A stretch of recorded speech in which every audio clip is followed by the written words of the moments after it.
Desa Sukamulya dikenal sebagai tempat yang damai, dikelilingi oleh hamparan sawah hijau dan hutan yang lebat di kejauhan. Namun, ada satu hal yang selalu diingat oleh para penduduknya. Jangan pernah membiarkan anak-anak bermain di luar rumah menjelang waktu maghrib. Larangan itu bukan sekadar mitos, melainkan sebuah peringatan yang lahir dari kisah-kisah kelam, yang diwariskan dari generasi ke generasi. Pada suatu sore yang mendung, tepat menjelang maghrib, seorang anak kecil bernama Dina bermain di halaman rumahnya.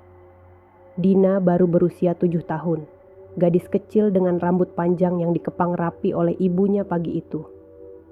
Ia bermain lompat tali sendirian, sesekali tertawa riang meski langit mulai memudar menjadi jingga gelap. Ayahnya sedang memperbaiki pagar di belakang rumah, dan ibunya sibuk memasak di dapur. Dina tak menyadari bahwa waktu sudah semakin mendekati senja.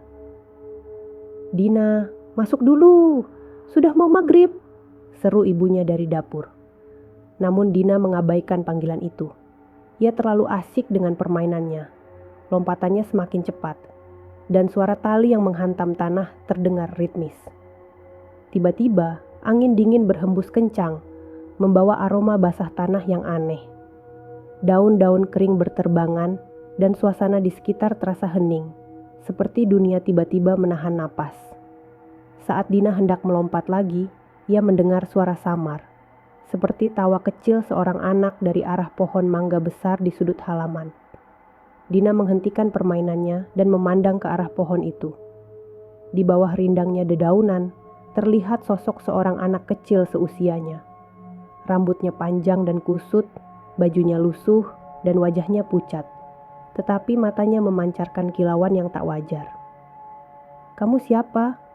tanya Dina polos, mendekati pohon itu. Anak itu hanya tersenyum dan melambaikan tangan, mengisyaratkan Dina untuk mendekat. Dina merasa aneh, tetapi entah mengapa kakinya terus melangkah mendekati sosok itu. Seolah-olah ada kekuatan yang menariknya. Semakin dekat ia berjalan, semakin hening suasana di sekitarnya.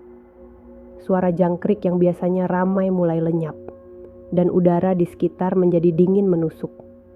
Tiba-tiba, suara azan maghrib berkumandang dari masjid desa. Namun, bukannya berhenti. Sosok anak itu malah tersenyum lebih lebar, memperlihatkan gigi-gigi yang terlalu tajam untuk seorang manusia.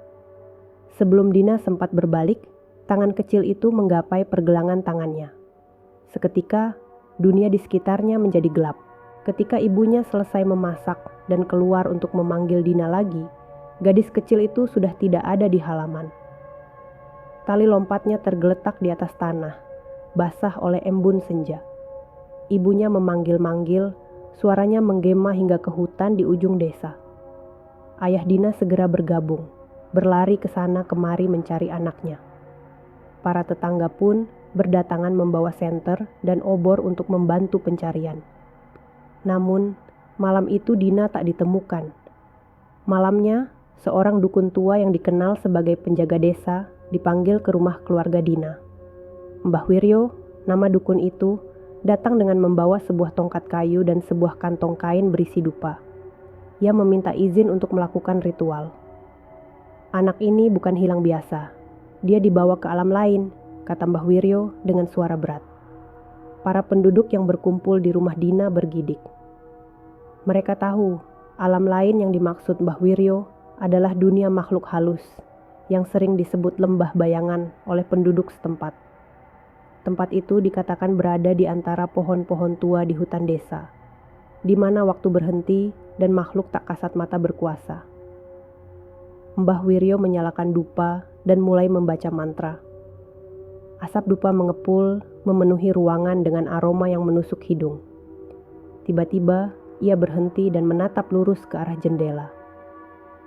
"Dia di sana," katanya, menunjuk ke arah pohon mangga besar di halaman. Ayah Dina segera berlari ke pohon itu, tetapi tak menemukan apa-apa selain daun-daun yang berguguran. Namun, Mbah Wiryo meminta semua orang tetap diam. Ia melanjutkan mantra-mantranya. Kali ini dengan suara yang lebih keras. Angin berhembus kencang, membuat nyala lampu-lampu minyak bergoyang. Tiba-tiba, terdengar suara tangisan anak kecil dari arah pohon. Semua orang menahan napas. Perlahan, dari balik bayangan pohon muncul sosok Dina. Wajahnya pucat, matanya kosong, dan tubuhnya gemetar. Ayahnya segera berlari menghampiri dan memeluknya erat. Namun, Mbah Wiryo memberi peringatan. Jangan senang dulu, dia belum sepenuhnya kembali. Mbah Wiryo kemudian menyuruh ibunya membawa kain putih dan air yang sudah diberi doa. Dengan hati-hati, ia memercikkan air itu ke tubuh Dina sambil melafalkan mantra. Dina mulai menangis keras, dan dari tubuhnya terlihat bayangan hitam yang perlahan-lahan memudar. Setelah beberapa saat, Dina pingsan di pelukan ibunya. Keesokan harinya, Dina akhirnya sadar, tetapi ia tak ingat apa-apa tentang kejadian malam sebelumnya. Yang ia ingat hanyalah bermain lompat tali di halaman. Namun, sejak saat itu, ia sering bermimpi buruk tentang sosok anak kecil dengan mata berkilau dan gigi tajam. Pohon mangga besar di halaman rumah mereka akhirnya ditebang atas saran Mbah Wiryo. Sejak kejadian itu, keluarga Dina menjadi sangat waspada. Mereka selalu memastikan bahwa tak ada seorang pun yang bermain di luar rumah menjelang maghrib. Larangan itu kini menjadi aturan tak tertulis yang dihormati oleh seluruh penduduk desa. Namun, dari kejauhan, di hutan yang gelap, konon masih terdengar tawa kecil yang menggema saat senja mulai turun. Mereka yang mendengar tahu, itu adalah peringatan. Jangan pernah bermain-main dengan waktu maghrib. Di hari-hari berikutnya, suasana desa kembali tenang, meski perasaan waspada tetap menyelimuti hati para penduduk. Keluarga Dina memutuskan untuk pergi ke masjid setiap maghrib, berdoa memohon perlindungan. Namun, misteri yang terjadi pada malam itu meninggalkan bekas mendalam. Ayah Dina sering terlihat termenung di halaman belakang, memandangi tempat di mana pohon mangga itu dulu berdiri.